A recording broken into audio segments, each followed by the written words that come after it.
मित्रांनो, आजच्या व्हिडिओमध्ये आपण नोंदणी आणि मुद्रांक विभागाविषयी जे काही महत्त्वाचे प्रश्न बनत असतील, आपल्या सगळ्याला माहिती आहे आता लवकरच पेपर या ठिकाणी 1 जुलैपासून चालू झालेले आहेत आणि आपल्याकडे बघा थोडकेच दिवस आहेत. बघा, ज्या पण प्रश्नाचं उत्तर तुम्हाला येत असेल त्याचं उत्तर कमेंट बॉक्समध्ये टाईप करायचं आहे.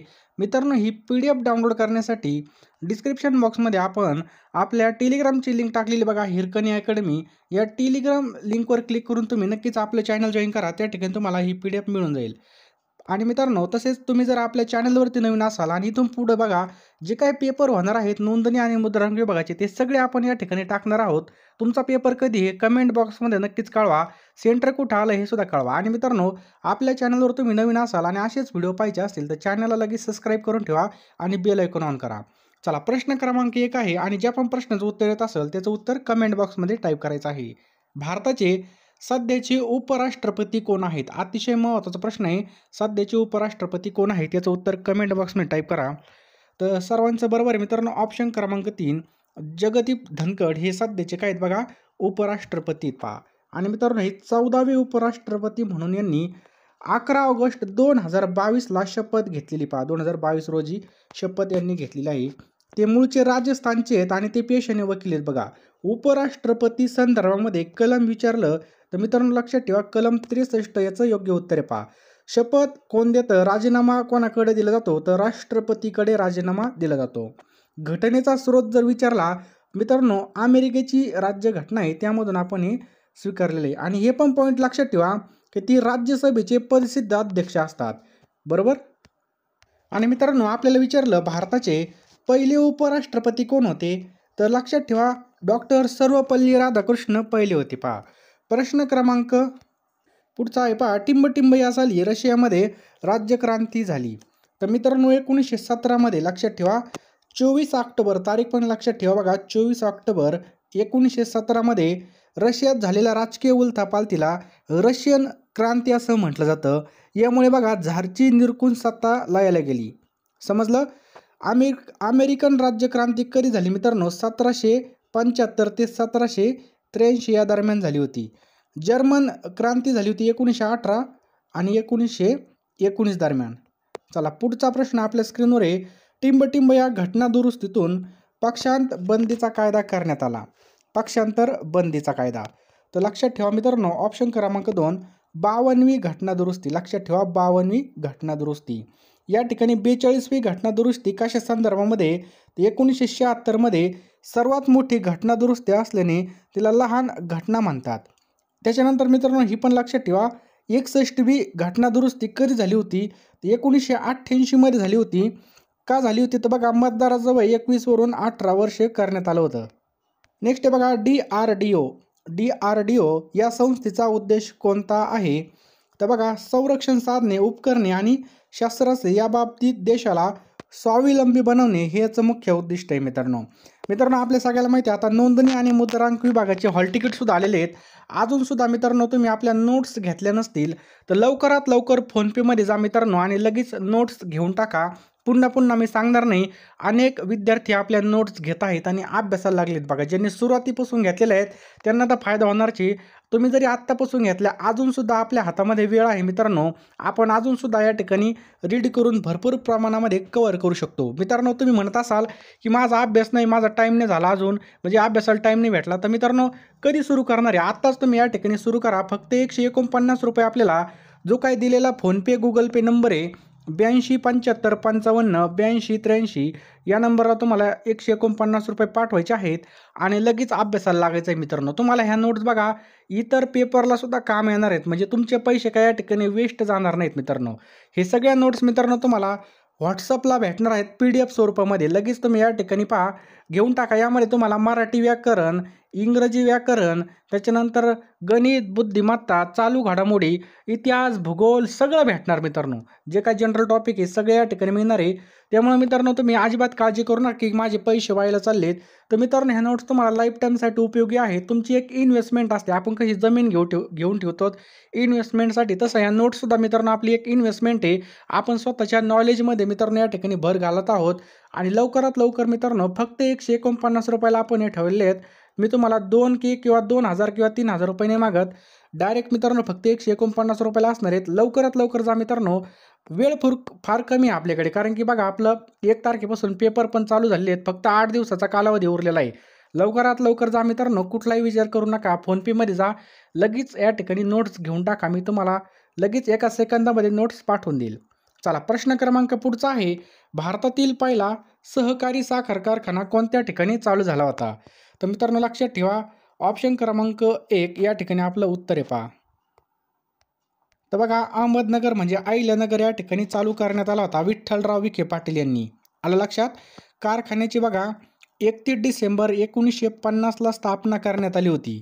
महाराष्ट्रातील पहिली सूतगिरणी 1960 साली कुठं चालू झाली होती? तर इचलकरंजी या ठिकाणी चालू झाली होती. भारताचे पहिले सहकार मंत्री अमित शाह आहेत बघा 2021 पासून. भारतामध्ये 1904 मध्ये पहिला सहकारी पतपुरवठा संस्था कायदा संमत झाला होता. प्रश्न क्रमांक पुढचा आहे पहा, नैसर्गिक वायूचा मुख्य घटकांमध्ये टिंबटिंब मिश्रणांचा समावेश होतो. तर लक्षात ठेवा मित्रांनो, ऑप्शन क्रमांक 3 वायुरूप हायड्रोजन कार्बन याचा योग्य उत्तर आहे मित्रांनो, लक्षात ठेवायचं आहे. पुढचा प्रश्न मित्रांनो पहा, पंतप्रधान खालीलपैकी कोणाला जबाबदार असतात? तर ऑप्शन क्रमांक 2 राष्ट्रपती आपलं योग्य उत्तर आहे पहा. पंतप्रधान वैयक्तिक, राष्ट्रपती आणि कलम 75(3) नुसार मंत्रिमंडळ एकत्रितपणे लोकसभेला जबाबदार असते पहा. पुढचा प्रश्न मित्रांनो, महाराष्ट्राच्या विधान परिषदेची सदस्य संख्या किती आहे? तर ऑप्शन क्रमांक 1 78 इतकी मित्रांनो, लक्षात ठेवायचं आहे 78. सर्वात जास्त UPची आहे, त्याच्यानंतर बघा आपलं महाराष्ट्र, त्यानंतर बिहार, कर्नाटक, आंध्र प्रदेश आणि तेलंगणा, हे असे क्रमानुसार आहेत पहा. ओझोन दिन म्हणून कोणता दिवस साजरा केला जातो?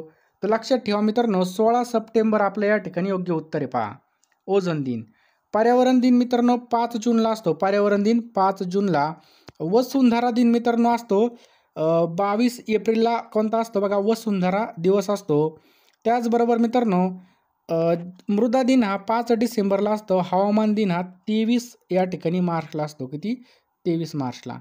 नेक्स्ट आहे बघा, आपल्या जठरामध्ये नाही तर जठरामध्ये कोणतं आम्ल असतं?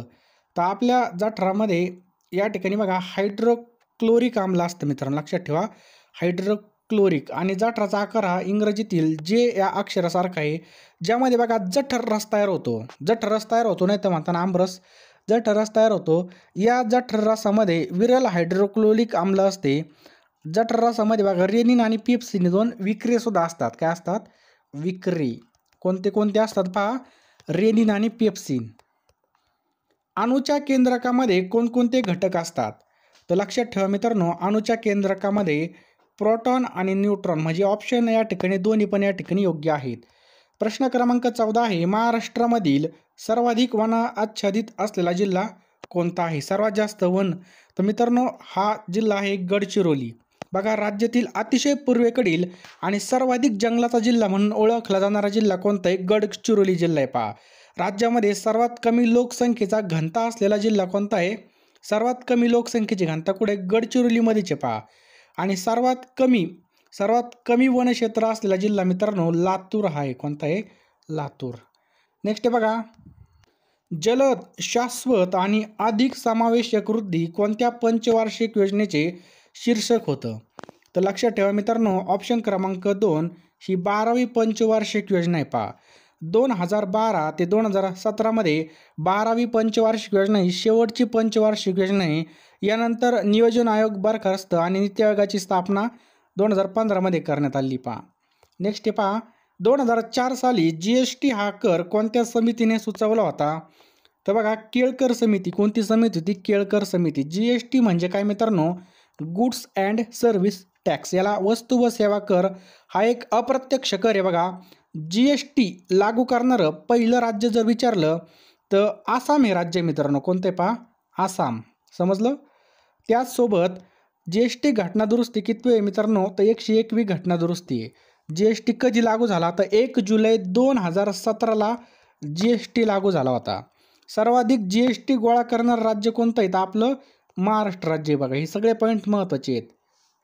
RBIच्या पत नियंत्रणाची संख्यात्मक साधनं कोणती आहेत? तर ऑप्शन क्रमांक 3 बघा, रेपो दर आणि बँक दर, याचं योग्य उत्तर आहे पहा. बाजारामधील पैशावर RBI नियंत्रण ठेवत असतं. त्यासाठी विविध साधने RBI वापरत असते. RBIचे पतनियंत्रणाची साधने बघा, बँक दर, त्याचबरोबर रोख राखीव प्रमाण, हे सगळं असतं बघा. 1934च्या RBI कायद्याने 1 एप्रिल 1935ला RBIची स्थापना झाली होती पहा. भारताची मध्यवर्ती बँके आणि राष्ट्रीयकरण कधी झालं तर 1 जानेवारी 1949ला. पुढचा प्रश्न आहे मित्रांनो, नर्मदा आणि तापी नदीचं खोरं कोणत्या पर्वतरांगामुळे वेगळं झालेलं आहे? तर बघा, सातपुडा पर्वतरांग, नाही तर मित्रांनो या ठिकाणी पहा सातपुडा आहे, नाही तर म्हणतात साखरपुडा. सातपुडा पर्वतरांग आहे मित्रांनो वेगळी झालेली खोरे. नर्मदा आणि तापीमुळं सातपुडा पर्वतरांग वेगळी झाली आहेत. तापी आणि गोदावरीमुळे बघा सातमाळा रांग, गोदावरी आणि भीमामुळे हरिश्चंद्र बालाघाट रांग, भीमा आणि कृष्णामुळे बघा महादेव डोंगर रांग, कोकणातील नद्या आणि पठारावरील नद्या सह्याद्री पर्वतामुळे या ठिकाणी वेगळ्या झालेल्या आहेत. मित्रांनो या ठिकाणी सध्या युक्रेन या देशाची राजधानी विचारली आहेत, कारण की पहा युक्रेन हे अतिशय ट्रेडिंगला आहे, कारण की रशिया आणि युक्रेन या दरम्यान युद्ध चालू आहे. त्याचबरोबर इस्रायल आणि इराण दरम्यान सुद्धा युद्ध चालू आहे. तर मला कमेंटमध्ये सांगा इराणची राजधानी कोणती आहे, लगेचच्या लगेच कमेंट करून सांगा. युक्रेनची राजधानी कोणती मित्रांनो, तर युक्रेनची राजधानी आहे ऑप्शन्स क्रमांक 3 आपलं योग्य होईल पहा, क्यू. बघा क्यू, युक्रेनची राजधानी बघा क्यू आहे, बरोबर, कारण की त्याच्यावर रशियाने क्यू केली नाही म्हणून तीच राजधानी क्यू झाली. युक्रेनची कोणती बघा क्यू आहे. आणि राजधान्या पाठ असणं सुद्धा खूप महत्त्वाचं आहे पहा, समजलं. रशियाची राजधानी मित्रांनो मॉस्को आहे पहा, रशियाची कोणती आहे, मॉस्को ही राजधानी आहे. त्याचप्रकारे ब्राझीलची ब्राझिली आहे. इस्रायलची आत्ताच पाहिलं आपण, इस्रायलची जेरुसलेम आहे बघा. फ्रान्सची राजधानी पॅरिस आहे. जर्मनीची राजधानी मित्रांनो कोणती आहे, तर बर्लिन आहे पहा. जपानची टोकियो, बरोबर. कॅनडाची ओटावा, चीनची बीजिंग आहे. ऑस्ट्रेलियाची कॅनबरा, इंग्लंडची राजधानी काय आहे बघा लंडन आहे. आणि अमेरिकेची राजधानी जर विचारली तर वॉशिंग्टन DC मित्रांनो, न्यूयॉर्क नाही तर वॉशिंग्टन DC आहे. प्रश्न क्रमांक 22 आहे की छत्रपती शिवाजी महाराजांच्या काळामध्ये हेर खात्याचे प्रमुख कोण होते? तर ऑप्शन्स क्रमांक 4 बहिर्जी नाईक मित्रांनो याचं योग्य उत्तर आहे पहा, बरोबर. महाराजांच्या आरामाचे पहिले प्रमुख कोण होते? कान्होजी आंग्रे होते. जे काय आपले छत्रपती शिवाजी महाराज आहे यांचं जे काय अष्टप्रधान मंडळ आहे हे सुद्धा खूप महत्त्वाचं असणार आहे. मुख्य प्रधान कोण होते? तर मोरोपंत पिंगळे होते पहा, हे राज्यकारभार चालवायचे. आणि त्याचबरोबर अमात्य होते रामचंद्र मुजुमदार, हे जमा खर्च पाहायचे. सचिव कोण होते? तर सचिव होते बघा अण्णाजी दत्त, हे आज्ञापत्र तयार करत होते. मंत्री कोण होते मित्रांनो? तर दत्ताजी त्र्यंबक वाकनिसे, हे मंत्री होते, हे पत्र व्यवहार पाहिजे. त्याचबरोबर सेनापती आपल्याला माहिती आहे हंबीरराव मोहिते होते सेनापती. सुमंत होते बघा रामचंद्र त्र्यंबक डबीर, हे परराष्ट्राची संबंध हे काम पाहिजे. न्यायाधीश होते बघा निरापंत रावजी, हे न्यायदान करायचे. आणि पंडित होते बघा मोरेश्वर पंडित, हे धार्मिक बाबी सांभाळायचे. प्रश्न क्रमांक पुढचा आहे बघा, अभिज्ञान शाकुंतल हे नाटक कोणी लिहिलं आहे? तर मित्रांनो हे ऑप्शन क्रमांक 3 कालिदास आपलं योग्य उत्तर आहे पहा, लक्षात ठेवायचं आहे कालिदास. नेक्स्ट आहे पहा, आझाद हिंद सरकारची स्थापना कधी झाली? काय प्रश्न आहे? आझाद हिंद सरकारची स्थापना, तर मित्रांनो ऑप्शन क्रमांक 4 1943 मध्ये बघा याची स्थापना झालेली आहे. प्रश्न क्रमांक 25 आहे, वेस्ट इंडिज हे बेटे कोणत्या महासागरात आहेत? तो ऑप्शन क्रमांक 2 अटलांटिक महासागरामध्ये पहा. मित्रांनो जगामधील सर्वात मोठा बेट कोणता आहे? तर ग्रीनलँड आहे पहा. ग्रीनलँड, क्युबा, आयर्लंड, ब्रिटिश बेटे, ही बेटे अटलांटिक महासागरामधली पहा. पुढचा प्रश्न आहे बघा, अगर हे कोणत्या प्रकारचं उपवाक्य अथवा अव्यय आहे? तर अगर मित्रांनो लक्षात ठेवायचं आहे ऑप्शन्स क्रमांक 3 विकल्पबोधक आहे बघा, विकल्पबोधक. अथवा किंवा अगर ही काय पहा विकल्पबोधक उभयनवी अव्यय आहेत. प्रश्न क्रमांक 27 आहे, खालीलपैकी क्रियाविशेषण अव्यय आपल्याला ओळखायचं आहे पहा, क्रियाविशेषण. तर मित्रांनो भरपूर लक्षात ठेवा, क्रियापदाबद्दल विशेष माहिती सांगणाऱ्या शब्दाला क्रियाविशेषण अव्यय म्हणतात. या ठिकाणी बघा भरपूर नाही तर भरभरे बा, भरभरे काय अनुकरण दर्शक हे आहे. भाजीपाला या शब्दाचं लिंग आपल्याला ओळखायचं आहे. तर मित्रांनो ऑप्शन क्रमांक 1 तो भाजीपाला, लक्षात ठेवायचं आहे तो भाजीपाला. नेक्स्ट पहा, मी परीक्षेला आलेलो आहे सर्वनाम आपल्याला ओळखायचं आहे. तर या ठिकाणी जर पाहिलं मी काय बघा या ठिकाणी सर्वनाम आहे. नामाऐवजी वापरल्या जाणाऱ्या शब्दाला सर्वनाम म्हणतात. मराठीमध्ये मित्रांनो एकूण 9 सर्वनामे आहेत. किती? 9. आणि सर्वनामाचे किती? 6 प्रकार पडतात. नेक्स्ट आहे मरावे परी कीर्तिरूपी उरावे. मरावे परी कीर्तिरूपी उरावे या वाक्यामध्ये उपयोजन झालेली अव्यय आपल्याला ओळखायचं आहे. तर याचं उत्तर मित्रांनो न्यूनत्व बोधक. लक्षात ठेवायचं आहे. पण, परंतु, किंतु, बाकी, परी या उभयनवी अव्ययाने जोडलेले वाक्य न्यूनत्व बोधक उभयनवी अव्यय असतात. नेक्स्ट पहा, शिक्षकांनी मुलांना शिकवले वाक्यातील प्रयोग ओळखायचा आहे. तर भावे प्रयोग आहे मित्रांनो. लक्षात ठेवायचे भावे प्रयोग. नेक्स्ट आहे कवी अधिक ईश्वर हा शब्द कोणत्या संधीचं उदाहरण आहे? कवी अधिक ईश्वर. तर लक्षात ठेवा मित्रांनो ऑप्शन क्रमांक 3 आपलं योग्य उत्तर आहे. पहा हे काय? स्वर संधी. बघा, एकमेकांच्या शेजारी येणारे वर्ण जर स्वर असतील तर त्याला स्वर संधी असं म्हणतात. तर आपल्याला या ठिकाणी दिसतंय ई अधिक ई आले. बघा, लहान ई अधिक मोठा ई म्हणजेच स्वर आलेत म्हणून सजातीय स्वर संधी. अनुज या शब्दाचा विरुद्धार्थी शब्द कोणता आहे? तो ऑप्शन क्रमांक 3 अग्रज. अनुजच्या विरुद्धार्थी शब्द काय? पहा अग्रज हा आहे. खालीलपैकी कोणता शब्द हा कोकिळ या शब्दाचा समानार्थी शब्द नाही? कोकिळचा समानार्थी शब्द नाही विचारलाय. तर मित्रांनो या ठिकाणी जर पाहिलं कपोल, कपोल नाही. बघा याला बघा कोयल, कोगुळ आणि कोकिळ हे समानार्थी शब्द आहेत. बघा, आणि कपाळाला समानार्थी शब्द कपोल आहे. पहा कपाळ म्हणजे कपोल. भाल, निढळ, ललाट याला आपण कपाळ म्हणतात. नेक्स्ट बघा, ससे मिरी लावणे या वाक्प्रचाराचा अर्थ सांगा. म्हणजे काय? ससे मिरी लावणे नको असलेली गोष्ट करायचं तगादा लावणे. पहा संस्कृतमधून मराठीमध्ये येताना ज्या शब्दांमध्ये थोडाफार बदल झाला आहे त्यांना काय म्हणतात? तर मित्रांनो याचं योग्य उत्तर आहे ऑप्शन क्रमांक 2 तद्भव शब्द असं म्हटलं जातं. यांना काय? तद्भव शब्द. खालीलपैकी तमिळ भाषेमधून मराठीत असलेला शब्द आपल्याला ओळखायचा आहे. तो ऑप्शन क्रमांक 1 भेंडी. मित्रांनो लक्षात ठेवा भेंडी हा शब्द याचं योग्य उत्तर आहे. पहा तमिळ शब्द चिल्ली, पिल्ली, सार, मठ्ठा, भेंडी, डबी हे काय आहेत? बघा तमिळ शब्द आहेत. पुढचा प्रश्न आहे मित्रांनो, आईसारखी आईच्यातील अलंकार कोणता आहे? तर या ठिकाणी मित्रांनो लक्षात ठेवा अनन्वय अलंकार आहे. लक्षात ठेवा अनन्वय अलंकार. उलटी अंबारी हाती येणे या वाक्प्रचाराचा अर्थ काय आहे? तर उलटी अंबारी हाती येणे म्हणजे भीक मागण्याची पाळी येणे. लक्षात ठेवा भीक मागण्याची पाळी येणे.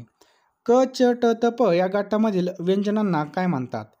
तर मित्रांनो या गटातील व्यंजनांना काय म्हटलं जातं? तो ऑप्शन क्रमांक 1 स्पर्श व्यंजने असं म्हटलं जातं.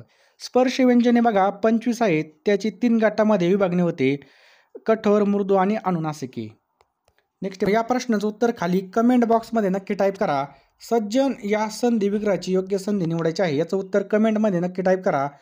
लवकरात लवकर फोनपेमध्ये जा मित्रांनो. फक्त 149 रुपयामध्ये आपण या ठिकाणी PDF लॉन्च केली. पहा तुम्ही नुसतं व्हिडिओ पाहू नका. तर रिव्हिजन होणं सुद्धा खूप महत्त्वाचं आहे. बघा रिव्हिजन खूप महत्त्वाची आहे. लवकरात लवकर जा मित्रांनो फोनपेमध्ये 149 रुपये पेमेंट टाकून द्या आणि लगेच या ठिकाणी नोट्स घ्या. आणि लवकर आता आपल्याला अभ्यासाला सुद्धा लागायचं आहे. तर मित्रांनो जास्त काही सांगत नाही. जो काही नंबर दिसतो आपला 82 75 55 82 83 या नंबरला 149 रुपये सेंड करा. यामध्ये तुम्हाला सर्व सिलेबस या ठिकाणी आपण कव्हर केलेला आहे. कुठल्याही संधीची तुम्ही वाट पाहू नका. ही संधी खूप सोन्याची संधी. संधीचं सोनं करून घ्या मित्रांनो. कारण की गेलेली वेळ पुन्हा येत नसते. 149 रुपये आपण काय कधीही कमवू शकतो बघा. परंतु या ठिकाणी एकदा आपल्याला जॉब या ठिकाणी लागला परमनंट तर ही आपली आयुष्याची भाकर आहे. पहा बरोबर आयुष्याची भाकर आहे. यामुळे मित्रांनो लवकरात लवकर तुम्ही 149 रुपयाची नोट्स घ्या. ही जर नोट्स घेतली मित्रांनो तुम्हाला इतर परीक्षेला सुद्धा हिची काम येणार आहे. लवकरात लवकर जा मित्रांनो फोनपेमध्ये आणि लगेच पेमेंट करा. आणि लवकरात लवकर मित्रांनो अभ्यासाला लागा. आपल्याला या ठिकाणी दिवस भरपूर कमी आहेत. या ठिकाणी जर पाहिलं तर 1 तारखेपासून पेपर चालू आहेत. पहा पेपर कुठं आला हे सुद्धा कमेंटमध्ये नक्की टाईप करा. आणि लगेच नोट्स घेऊन टाका. फोनपेमध्ये जा, गुगल पेमध्ये जा, लगेच पेमेंट करून टाका.